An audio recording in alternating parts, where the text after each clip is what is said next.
¿Tienes problemas con la interfaz de AutoCAD y no sabes cómo recuperar la barra de comandos, barra de menú y herramientas?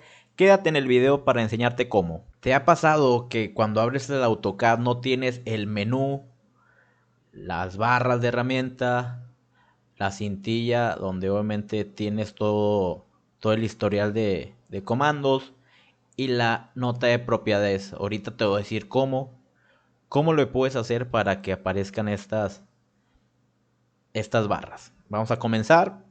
Aquí vamos a poner menú bar y aquí te va a aparecer esta cintilla. Fíjate bien el comando que te voy a enseñar ahorita para que te aparezcan estas herramientas y la cintilla de aquí abajo. Solo tienes que escribir ribbon, R-I-B-B-O-N, y te aparece. Te aparece aquí. Bueno, esta no sé por qué no apareció, pero con control 9 vamos a aparecerla. Y aquí ya está la cintilla esta. Vamos a la tabla de propiedades.